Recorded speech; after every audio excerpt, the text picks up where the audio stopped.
faut que vous sachiez, j'ai un point de vue, moi, qui est très biaisé par mon histoire personnelle. Mon père était professeur du service santé des armées, spécialiste en nutrition, un des premiers spécialistes en nutrition au monde. C'est comme ça que je suis né au Sénégal, parce qu'il avait construit, je crois, la première unité de recherche sur la nutrition tropicale. Et il a participé à la création de la FAO, qui est l'organisme de l'ONU pour la nutrition. Il a été... il obéissait pas beaucoup, c'était pire que moi. Il obéissait très peu, bien qu'il soit militaire, hein, il a fini général, mais il obéissait pas beaucoup, et au bout d'un moment, il a préféré se mettre en marge de l'armée et rentrer comme consultant à l'OMS. Et à l'OMS, on lui a demandé, en 63, de faire un bilan sur l'état nutritionnel de l'Algérie après l'indépendance. Et donc, vous allez voir cette image, ce qu'est l'image nutritionnelle de l'Algérie.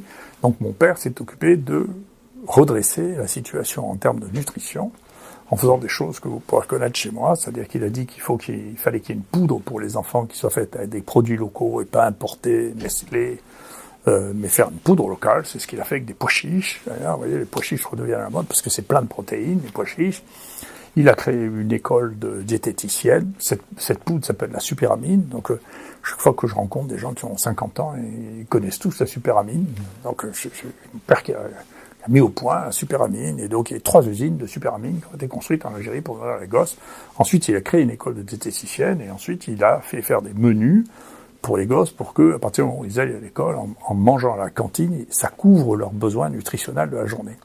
Mais il faut voir que l'Algérie, au moment de l'indépendance, était dans un état de dénutrition qui n'était pas digne d'un département français. Donc, je ne sais pas si je vais me fâcher avec des gens qui étaient des soutiens importants pour moi, mais la réalité, c'est celle-là.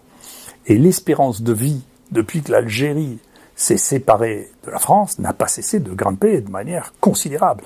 L'écart qu'il y avait entre les Algériens et les Français en termes d'espérance de vie était de 25 ans. D'accord, c'est en train de se rattraper entièrement quand même. Hein. Donc, c'est la même histoire que notre opinion sur le fait qu'on apporte le bien, le progrès et la santé au reste du monde, mais si on regarde la réalité maintenant telle qu'elle était, c'est pas aussi clair que ça.